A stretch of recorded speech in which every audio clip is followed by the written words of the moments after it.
सदियों की प्रतीक्षा के बाद हमारे राम आ गए हैं।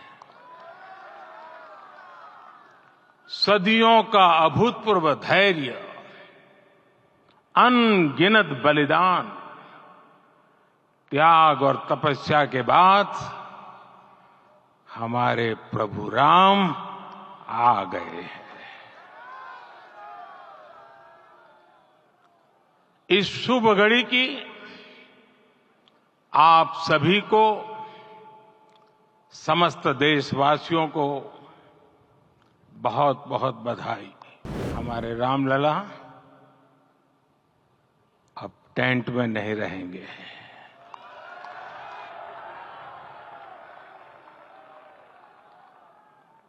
हमारे रामलला अब इस दिव्य मंदिर में रहेंगे।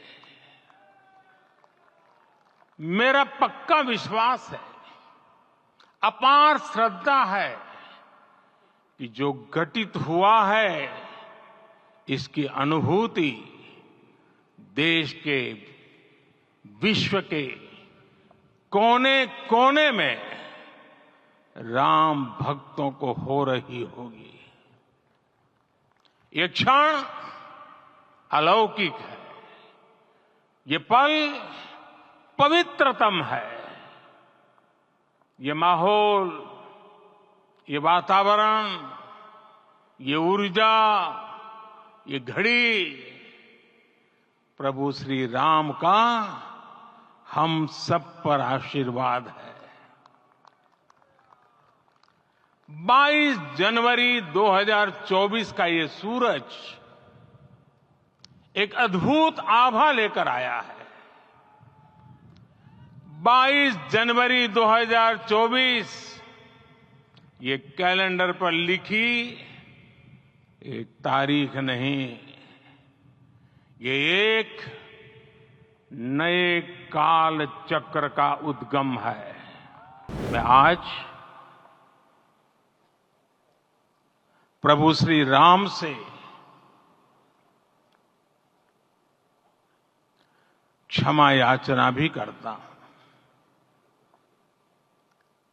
हमारे पुरुषार्थ, हमारे त्याग, तपस्या में कुछ तो कमी रह गई होगी कि हम इतनी सदियों तक ये कार्य कर नहीं पाए। आज वो कमी पूरी हुई है।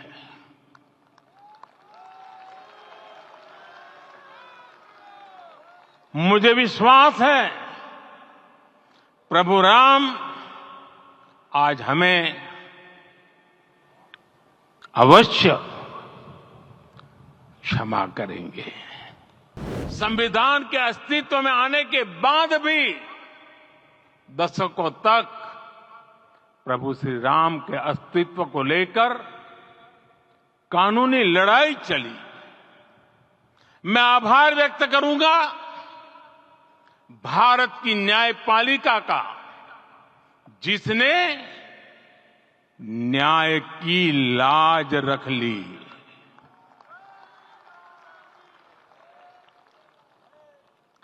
न्याय के पर्याय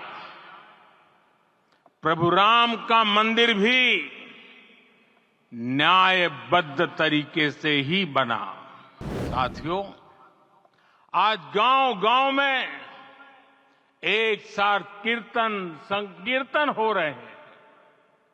आज मंदिरों में उत्सव हो रहे हैं, स्वच्छता अभियान चलाए जा रहे हैं। पूरा देश आज दीपावली मना रहा है। आज शाम घर घर राम ज्योति प्रज्वलित करने की तैयारी है। कल मैं श्री राम के आशीर्वाद से धनुषकोडी में राम सेतु के आरंभ बिंदु अरिचल मुनाई पर था।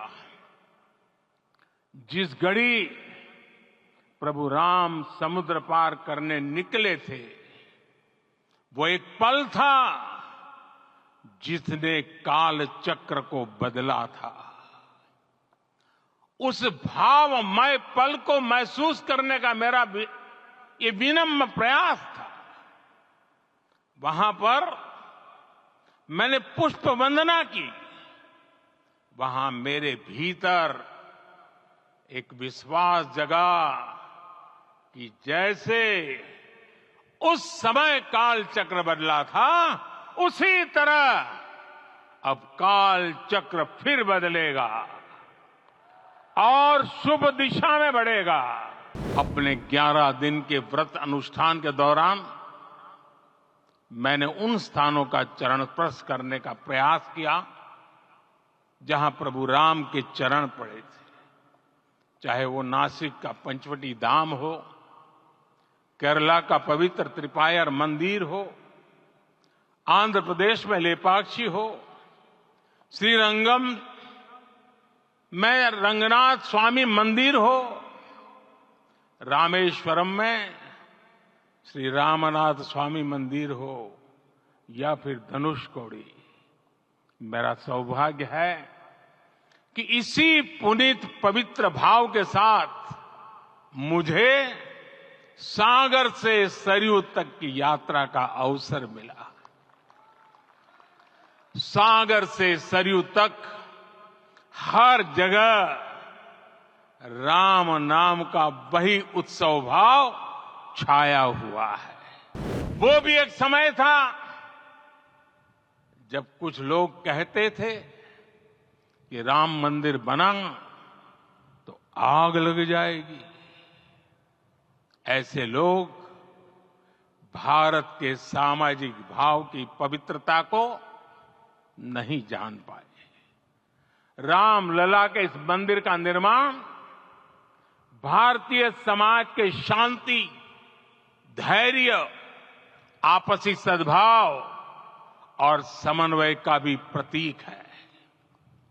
हम देख रहे हैं ये निर्माण किसी आग को नहीं बल्कि ऊर्जा को जन्म दे रहा है। राम मंदिर समाज के हर वर्ग को एक उज्जवल भविष्य के पथ पर बढ़ने की प्रेरणा लेकर आया है। मैं आज उन लोगों से आह्वान करूंगा, आइए आप महसूस कीजिए, अपनी सोच पर पुनर्विचार कीजिए। राम आग नहीं है, राम ऊर्जा है। राम विवाद नहीं, राम समाधान है। राम सिर्फ हमारे नहीं है, राम तो सबके हैं। राम वर्तमान नहीं, सिर्फ वर्तमान ही नहीं, राम अनंत काल है। साथियों, आज जिस तरह राम मंदिर प्राण प्रतिष्ठा के इस आयोजन से पूरा विश्व जुड़ा हुआ है, उसमें राम की सर्वव्यापकता के दर्शन हो रहे हैं। जैसा उत्सव भारत में है, वैसा ही अनेक देशों में है। आज अयोध्या का यह उत्सव रामायण की उन वैश्विक परंपराओं का भी उत्सव बना है। रामलला की ये प्रतिष्ठा वसुधैव कुटुंबकम के विचार की भी प्रतिष्ठा है। ये मंदिर मात्र एक देव मंदिर नहीं है, ये भारत की दृष्टि का, भारत के दर्शन का, भारत के दिग्दर्शन का मंदिर है। ये राम के रूप में राष्ट्र चेतना का मंदिर है। राम भारत की आस्था है, राम भारत का आधार है, राम भारत का विचार है, राम भारत का विधान है, राम भारत की चेतना है, राम भारत का चिंतन है, राम भारत की प्रतिष्ठा है, राम भारत का प्रताप है, राम प्रवाह है, राम प्रभाव है, राम नेति भी है, राम नीति भी है, राम नित्यता भी है, राम निरंतरता भी है, राम विभु है, विशद है, राम व्यापक है, विश्व है, विश्वात्मा है। और इसलिए जब राम की प्रतिष्ठा होती है तो उसका प्रभाव वर्षों या शताब्दियों तक ही नहीं होता, उसका प्रभाव हजारों वर्षों के लिए होता है। श्री राम का भव्य मंदिर तो बन गया, अब आगे क्या? सदियों का इंतजार तो खत्म हो गया, अब आगे क्या? आज के इस अवसर पर जो दैवीय आत्माएं हमें आशीर्वाद देने के लिए उपस्थित हुई हैं, हमें देख रही हैं, उन्हें क्या हम ऐसे ही विदा करेंगे? नहीं, कदापि नहीं। आज मैं पूरे पवित्र मन से महसूस कर रहा हूं कि काल चक्र बदल रहा है। ये सुखद संयोग है कि हमारी पीढ़ी को एक कालजयी पथ के शिल्पकार के रूप में चुना गया है। 1000 वर्ष बाद की पीढ़ी राष्ट्र निर्माण के हमारे आज के कार्यों को याद करेगी। इसलिए मैं कहता हूं, यही समय है, सही समय है। हमें आज से, इस पवित्र समय से अगले 1000 साल के भारत की नींव रखनी है।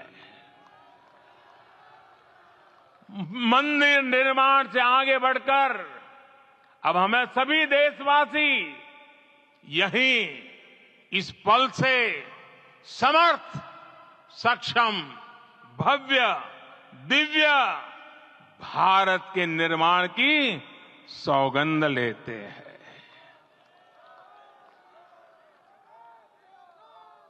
राम के विचार मानस के साथ ही जनमानस में भी हो, यही राष्ट्र निर्माण की सीढ़ी है।